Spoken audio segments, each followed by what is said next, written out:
بلال رضی اللہ تعالیٰ عنہ کا حضور صلی اللہ علیہ وآلہ وسلم کے لیے ایک مشرک سے قرض لینا۔ حضرت بلال رضی اللہ تعالیٰ عنہ سے ایک صاحب نے پوچھا کہ حضور اقدس صلی اللہ علیہ وآلہ وسلم کے اخراجات کی کیا صورت ہوتی تھی؟ حضرت بلال رضی اللہ تعالیٰ عنہ نے فرمایا کہ حضور صلی اللہ علیہ وآلہ وسلم کے پاس کچھ جمع تو رہتا ہی نہیں تھا، یہ خدمت میرے سپرد تھی، جس کی صورت یہ تھی کہ کوئی مسلمان بھوکا آتا تو حضور اقدس صلی اللہ علیہ وآلہ وسلم مجھے ارشاد فرما دیتے، میں کہیں سے قرض لے کر اس کو کھانا کھلا دیتا۔ کوئی ننگا آتا تو مجھے ارشاد فرما دیتے، میں کسی سے قرض لے کر اس کو کپڑا پہنا دیتا۔ یہ صورت ہوتی رہتی تھی۔ ایک مرتبہ ایک مشرک مجھے ملا، اس نے مجھ سے کہا کہ مجھے وسعت اور ثروت حاصل ہے، تو کسی سے قرض نہ لیا کر، جب ضرورت ہوا کرے مجھ سے ہی قرض لے لیا کر۔ میں نے کہا اس سے بہتر کیا ہوگا؟ اس سے قرض لینا شروع کر دیا۔ جب ارشاد عالی ہوتا اس سے قرض لے آیا کرتا اور ارشاد والا کی تعمیل کر دیتا۔ ایک مرتبہ وضو کے دوران اذان کہنے کے لیے کھڑا ہی ہوا تھا کہ وہی مشرک ایک جماعت کے ساتھ آیا اور کہنے لگا، او حبشی! میں ادھر متوجہ ہوا تو ایک دم بے تحاشا گالیاں دینے لگا اور برا بھلا جو منہ میں آیا کہا اور کہنے لگا کہ مہینہ ختم ہونے میں کتنے دن باقی ہیں؟ میں نے کہا قریب ختم کے ہے۔ کہنے لگا کہ 4 دن باقی ہیں۔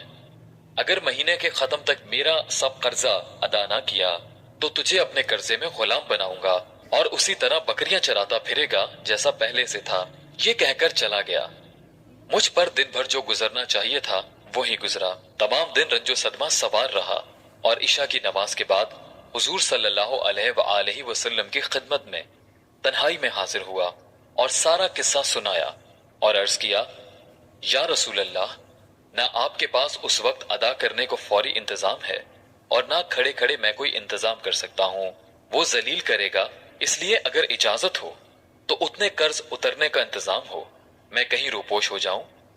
جب آپ کے پاس کہیں سے کچھ آ جائے گا میں حاضر ہو جاؤں گا۔ یہ عرض کر کے میں گھر آیا، تلوار لی، ڈھال اٹھائی، جوتا اٹھایا، یہی سامان سفر تھا اور صبح ہونے کا انتظار کرتا رہا کہ صبح کے قریب ہی کہیں چلا جاؤں گا۔ صبح قریب تھی کہ ایک صاحب دوڑے ہوئے آئے کہ حضور صلی اللہ علیہ وآلہ وسلم کی خدمت میں جلدی چلو۔ میں حاضر خدمت ہوا تو دیکھا کہ 4 اونٹنیاں جن پر سامان لدا ہوا تھا بیٹھی ہیں۔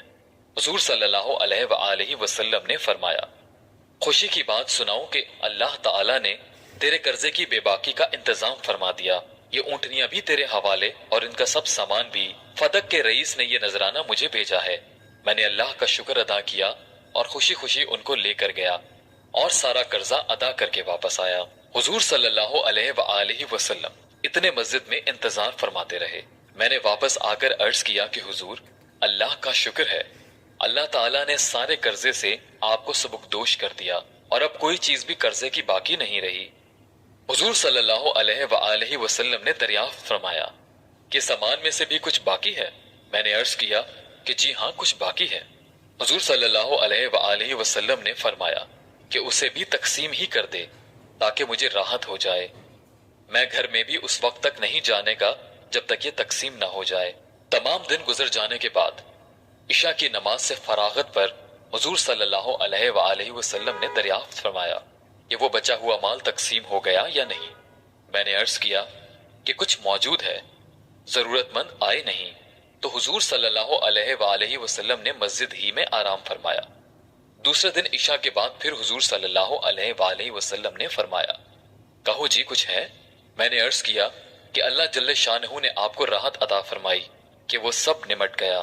حضور صلی اللہ علیہ وآلہ وسلم نے اللہ جل جلالہ کی حمد و ثنا فرمائی۔ حضور صلی اللہ علیہ وآلہ وسلم کو یہ ڈر ہوا کہ خدا نخواستہ موت آ جائے اور کچھ حصہ مال کا آپ ہی کی ملک میں رہے۔ اس کے بعد گھروں میں تشریف لے گئے اور بیویوں سے ملے۔ فائدہ: اللہ والوں کی یہ بھی خواہش رہتی ہے کہ ان کی ملک میں مال و متاع کچھ نہ رہے۔ پھر حضور اقدس صلی اللہ علیہ وآلہ وسلم کا تو کیا پوچھنا، جو سارے نبیوں کے سردار، سارے اولیاء کے سرتاج۔ حضور صلی اللہ علیہ وآلہ وسلم کو اس کی خواہش کیوں نہ ہوتی کہ میں دنیا سے بالکل فارغ ہو جاؤں۔ میں نے معتبر ذرائع سے سنا ہے کہ حضرت اقدس مولانا شاہ عبد الرحیم صاحب رائے پوری نور اللہ مرقدہ کا معمول یہ تھا کہ جب نذرانوں کی رقم کچھ جمع ہو جاتی تو اہتمام سے منگوا کر سب تقسیم فرما دیتے، اور وصال سے قبل جو اپنے پہننے کے کپڑے وغیرہ بھی اپنے خادم خاص مولانا شاہ عبد القادر صاحب مد ذلہ کو دے دیے تھے، اور فرمایا تھا کہ بس تم سے مستعار لے کر پہن لیا کروں گا۔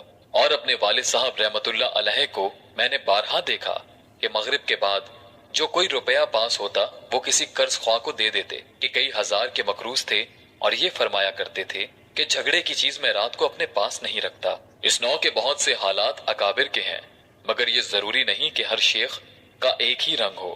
مشائخ کے الوان مختلف ہوتے ہیں، اور چمن کے پھولوں میں ہر پھول کی صورت سیرت ممتاز ہوتی ہے۔